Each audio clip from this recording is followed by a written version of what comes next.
The EEE framework is an instructional technology framework that helps teachers determine if their lessons engage students, enhance learning, and extend learning.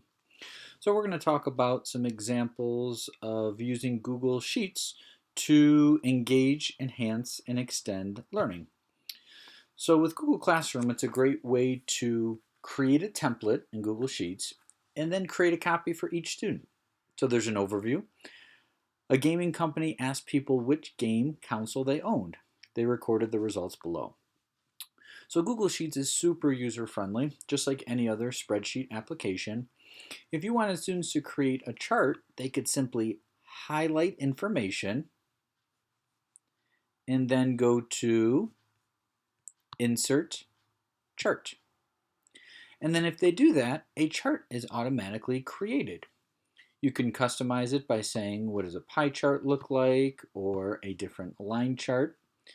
You can also have them come to title the chart here, or make some other modifications. So I'm going to go back to pie chart. I am going to put it in the gray box as the directions say. And then you can create questions such as how many people owned an Xbox, what percentage of people owned an Xbox. So you can create some questions below to allow students to analyze the graphs that they created. There's also several other ways that students can use Google Sheets in class on a daily basis or weekly basis. Student data tracker.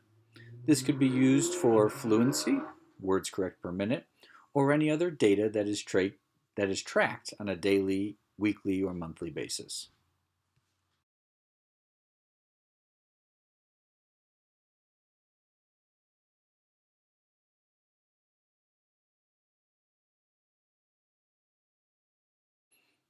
Birthday tracker is also a great way to use Google Sheets in class. Identify what months of the year each student has a birthday. You can highlight the data, insert chart. Again, you can do line chart. You could talk about why that's probably not the most appropriate chart. Pie chart, bar graph,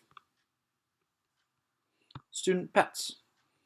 You could also add images in Google Sheets so you could identify the pets that the students in your class have, or possibly even school.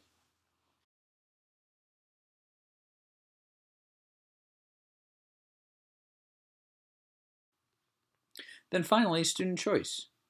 Here are some examples of ways and things that you can graph, but students also probably have some amazing ideas of things that they could graph in the classroom, at home, or possibly they could create surveys and survey their class, their grade level, or even their school, and then they could use Google Sheets to graph that information.